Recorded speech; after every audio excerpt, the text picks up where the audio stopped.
This is episode 21 of EO Radio Show. In this episode, my law partner Hans Young and I bring you what we hope to be the first in an occasional series of reviews of popular media, feature films, episodic series, and other videos that feature charitable foundations, public charities, or charitable giving in fictional storytelling. In this first installment, we look at the first season of the Apple TV Plus series, Loot, starring Maya Rudolph. While we'll still cover some technical tax topics, this time we do it in the context of a comedy, and we hope you'll enjoy it with us. Stick around till the end when we cover some of our favorite aspects of the series. Welcome to the EO Radio Show, your nonprofit legal resource. Brought to you by the Exempt Organizations Group at Farella, Braun & Martel. My name is Cynthia Rowland, and I'm a partner at Farella. I'm a business and tax lawyer with more than 30 years of experience advising clients on nonprofit and charity law. Through this podcast, our lawyers and guests will discuss a range of legal and business issues impacting the nonprofit world because we understand you work hard every day to make your community a better place to live and do business. Many of our programs focus on the basics, and at times we'll do a deep dive into narrow and complicated legal issues. Again, welcome to the EO Radio Show. We're glad you're here. I'm delighted to be joined today by Hans Young, a partner here at Farella who assists high net worth individuals and families in achieving their wealth transfer, tax planning, business succession planning, and charitable objectives. Hans is a San Francisco native and lifelong Warriors fan. He also enjoys photography, music, cooking, and occasionally watching low-budget action thrillers in spite of, and sometimes I think because of, their typically low Rotten Tomatoes scores. Most of all, Hans loves spending time and traveling with his wife and young children. And I have to credit Hans with the idea of using media reviews to highlight legal issues. Definitely more entertaining than my usual approach. Welcome to the show, Hans. Thanks, Cynthia. Happy to be on. Why don't you start up our conversation this week with a recap of Loot? And just to warn the listeners, there might be some spoilers in here. So if you really don't want us to spoil the plotline for you, go binge watch all the episodes first and then come back and listen to us. So Hans, start us off. What is Loot all about? Yeah, so it's an Apple TV Plus series. It's a comedy created by Matt Hubbard and Alan Yang. They're writers who worked on shows like Parks and Recreation. And it stars Maya Rudolph as Molly Wells, who, as we're introduced to in episode 1, is married to a tech billionaire, John Novak, played by Adam Scott, who's pretty funny. It's a little bit amorphous what John Novak does, other than he's a tech billionaire. So we're introduced to Molly, and she has a ridiculous level of luxury and lifestyle. So as we start the series, I believe she's turning 45, and for her birthday, John buys her a yacht. And there are details such as Seal, not a seal, the animal, but the recording artist Seal makes an appearance at the birthday party to sing her happy birthday. Just a lot of clear indications that they live at a level of wealth that most people don't have access to. The show kind of kicks off as midway through the birthday party, she discovers that John is having an affair with his much younger assistant. Molly then demands a divorce, and it moves forward. And by the end of the episode, you find out that they have settled their marital dissolution, and she's received $87 billion as a part of the divorce, making her, I think it's the third wealthiest woman in the U.S. The rest of the show really moves on to, she spends some time kind of partying and enjoying her newly single life. But she's suddenly contacted by Sophia, another character in the show, who is the director of apparently a charitable foundation that Molly founded many years ago but forgot about because she was busy living a very lavish lifestyle. And the rest of the show really takes on, it's a journey of self-discovery for Molly as she's got a personal assistant, Nicholas, essentially work, quote unquote, at the foundation. They take a interest in it and they really dive into it. And the show at times takes on the form of kind of a workplace comedy. It's got some romantic elements in it. And again, wrapped up in this exterior of overall being a comedy with, again, some dramatic elements in it. The show walks through Molly and her assistant's life as they integrate themselves into the foundation and really get a sense of what they do on a day-to-day basis. And as they say, hilarity and drama ensue from that setting. Yeah. And just to clarify for our listeners, Hans did say $87 billion was her settlement from the divorce. So mind-boggling numbers. The house they purportedly live in is just over the top lavish. It's a real house in LA, which I've found on some other YouTube shows that I watch. But anyway, it's quite the setting for a private foundation understanding and some technical topics. So we have 6 major characters, well, 7, including the husband. There's Molly, who's our main character, the foundation director, Sophia, Howard, one of my favorites, who's Molly's distant cousin and the foundation IT specialist, Arthur, the foundation accountant, Nicholas, who Hans already mentioned, who is Molly's personal assistant, and he's one of my favorites also. I really like him. Celebrity chef David Chang, who plays himself. So we've got cameos from a few, Seal and David Chang, and maybe there are some others, but those are the ones that stood out for me. I think the house, going back to your house point, I think the fact that she has an entire looked like a huge walk-in closet that essentially was her candy room. It was just filled with like very intricately placed jars of candy. Yeah, that was a nice touch. Yeah. And so I guess we'll start in episode 1. And we're not going in order, but there's a scene here, or the premise here, which is Molly discovers she has a foundation. How can she just waltz into the foundation, so to speak, and essentially take over? It has its own, as we mentioned, Sophia, who's the foundation director, is already running it, and Molly seems to just go right in. Does she own the foundation, or what's her role as being the person who created it and funded it? How can she do all these things that the show depicts? Yeah, she seems to just do it on a whim. She just walks in. And Sophia at one point even makes a comment to the effect that, well, even if I didn't agree with you, I have to do it, right? Because Molly's her boss. So it's a little unusual for a founder to not even know that they have a foundation, or to forget that and be that disengaged. A lot of times a founder might be the sole member of the board of directors that really does control everything. It would be really unusual for a sole director to be that engaged and not even know anything. So my suspicion is that it would be a structure more like a designator situation, where we often do this in California nonprofits, and in other states allow it also, where a particular person has the right to name the people who sit on the fiduciary board. And then that board appoints the officers, and things happen just like in a corporation. But that designator, that role is really like a shareholder in the sense of being able to decide who's on the board and who runs it, but not a shareholder in the sense of owning anything. So anything that's given to the foundation can't come back out to Molly. It has to stay in the foundation. So my suspicion is that Wells Foundation was set up with a designator structure when Molly realized that she could name herself to the board, or name herself as chief executive, or just start volunteering to be around and run things. As a designator, she'd have the right to do that. For listeners who want more information about the distinction between designator, director, officer, there's an earlier Nonprofit Basics episode that walks through those details. But for purposes of our comedy, it did seem to me that it would make some sense that Molly could just walk in and start changing everything, because as a designator, she would have that right. Right. Then in another episode, Molly takes the foundation staff on what she described as a bonding retreat to Miami. So we come to find out that the real reason Molly wants to go on this retreat is because she wants to party with her girlfriends. Of course, that's a fact she doesn't make known to the rest of the characters, and they find out later.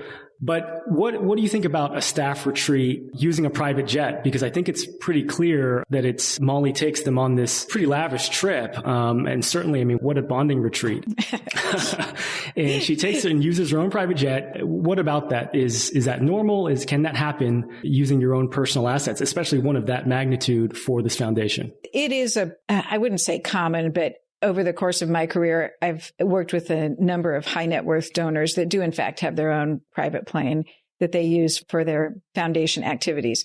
So using a private plane or private car or a fleet of, 10 high-end SUVs to go to an opening, as long as those are her personal assets, yes, a founder can provide any amount of support or lavish benefits to foundation employees out of their own private money as she wants to. The appearances aren't always great, but there's not state law limits on use of private assets for foundation use. But there are a lot of rules that limit the use of foundation assets. So typically a reasonable and necessary expense for a staff retreat can be paid for. There's another point where they all go out to, can't remember if it's a pizza parlor or a hamburger joint. That's sort of a staff expense a foundation could pay for because it's necessary and reasonable. And as long as the expense of an event is commensurate with the size of the foundation and the business purpose of the retreat, you could use foundation assets. But you can't use a foundation asset typically. I mean, maybe there's one out there, but it would be an unusual circumstance where you could justify buying a private jet or paying the costs of the private jet to take the foundation staff on retreat. But anyway, here, like you said, the clear implication from the plot line is that Molly is covering all the costs of travel and a few days of staff bonding, a staff retreat, again, very common, nothing wrong with that. And it wouldn't shock any state attorney general into taking action for a misuse of foundation staff time for that kind of a retreat. And before I forget to make this point, I want to mention that in this episode, we're going to talk mostly about the Internal Revenue Code rules, the federal tax rules that impose penalties on foundations. It's important to also keep in mind that state attorney generals also have supervisory authority over charities that are operating in their state. So, and some states are more active in pursuing foundations for improper lavish spending. But here, like I mentioned, this staff retreat to Miami, it seems to be paid for by the founder. So I don't think that California Attorney General's office would have much interest in it. Now, the court of public opinion and social media, that's another question. And I think, in fact, some of the staff members had a little bit of trouble with the overall idea of that kind of a retreat. Right. Yeah, I think at some other point in the series, they do have, I think, either dinner or some type of outing at a Dave & Buster's, which is probably more commensurate with what they're normally doing. Right. So in episode 4, I believe, we find out there's a theme park disaster in the Philippines. It turns out that Molly owns the theme park. It's part of the divorce settlement that she received. It's one of the assets she got and that she had no idea about, of course. How is an amusement park a charitable asset? That's a good point. And that whole episode talks about a number of different assets. It's not clear in this series that the foundation itself actually owns these investments that they're looking at. But let's just assume that the foundation does own the theme park. There's also an alpaca ranch. It's a very good question. How can a foundation own things like that? Assuming that it does own the assets, which tax rules do we have to look at? There are 2 Internal Revenue Code provisions that are implicated here for both the theme park and the ranch and some of the others. The first is the concept of a jeopardizing investment. Even imagining the immense size of the foundation, while the alpaca ranch probably wouldn't be of significant size under the jeopardizing investment rules, something like a theme park. And I think they said all the theme parks in the Philippines were owned by Molly. If they were owned by, and setting aside who they were owned by as a fact in the plot line, if they were owned by the foundation, the question is this a prohibited jeopardizing investment? And the rule for that is that an investment that is of such a size and riskiness that the asset itself jeopardizes the carrying out of the foundation's exempt purpose, then the investment is going to be considered in violation of the jeopardizing investment rules. So the question that the IRS asks is, when the foundation acquired this investment, the board can look at risk and reward trade-offs in deciding whether an investment is a good one or not. And there's no particular type of asset that's not permitted. Something like owning all of the theme parks in a particular geographic region, if that were a major part of a foundation's assets, yeah, we'd want to look at whether that's jeopardizing their ability to carry on their exempt purpose. Digressing a little bit, because there are a lot of important exceptions to the jeopardizing investment rules, and those rules don't apply to property that's contributed to the foundation as a gift.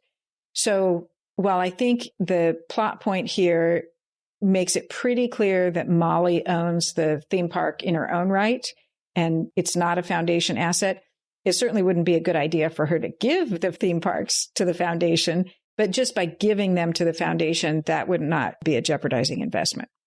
The show doesn't make entirely clear, it's a little bit ambiguous or vague, what the overall purpose of the foundation. It kind of gives you a couple clues here and there about things they're giving to, but it's not entirely clear what the overarching purpose is. And so they're playing a little bit loose with just the overall idea of what this was even set up to do. That's absolutely true. The theme park discussion and the ranch discussion, those also trigger another important point that's worth thinking about for a foundation that seems to have assets in some odd categories other than marketable securities. And that is that foundations have a limitation on the business holdings that they can hold. These rules came into the code in 1969 when there was a great deal of concern in Congress that wealthy people were contributing the business to charity so that it could operate on an income tax exempt basis, but the family was still running the company. So there's a limit on what's termed excess business holdings, that is, ownership by a foundation of a business enterprise to such an extent that it violates this idea that foundations should not be operating for-profit businesses. In most circumstances, these rules allow a private foundation to hold not more than a 20% ownership interest in any business. And a theme park would be a business, an alpaca ranch would be a business. These permitted holdings are reduced by the amount that's owned by the disqualified persons.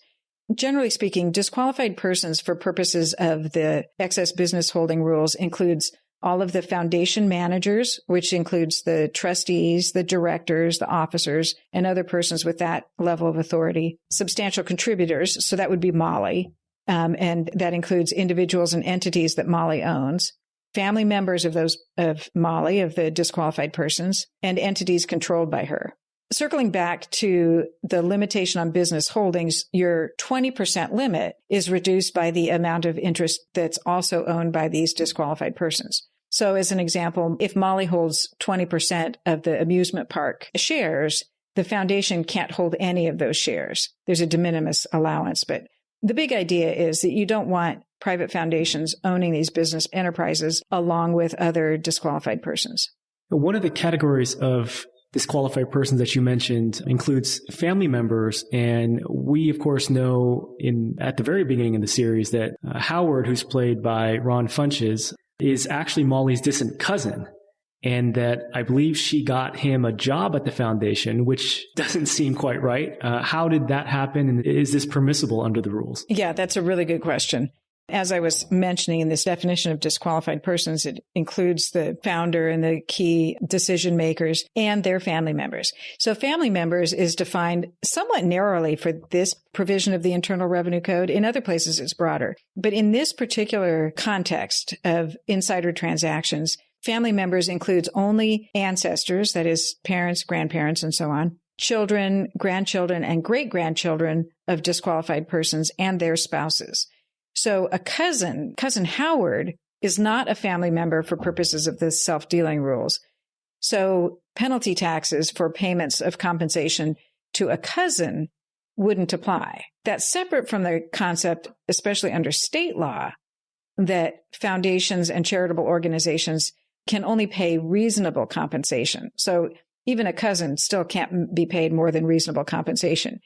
Early in the series, it was a bit of a concern to me because Howard describes the fact that his experience before getting the job at Wells Foundation was running a comic and vape shop, and how wonderful it is that he now works at the foundation running all the computers. Later on, we find out he does a really good job running the computers, or at least that's implied in the series. But yeah, it wouldn't be reasonable to pay a handsome IT director salary to someone whose skill level is in running a comic or a vape shop. But I think as we get to know and love Howard, we realize that he's pretty good at his job. What other things does that cover? Because there's other areas that can fall under that definition. Let me summarize here what self-dealing covers.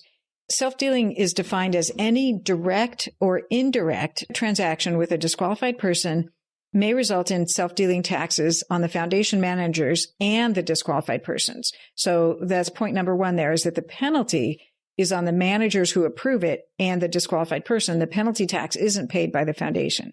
The specific transactions that are subject to self-dealing taxes include sale, exchange, or leasing of property, lending of money or extension of credit, furnishing of goods, services, or facilities, the payment of compensation or payment or reimbursement of expenses of a disqualified person, and the transfer to or use by or for the benefit of a disqualified person of the income or assets of a private foundation.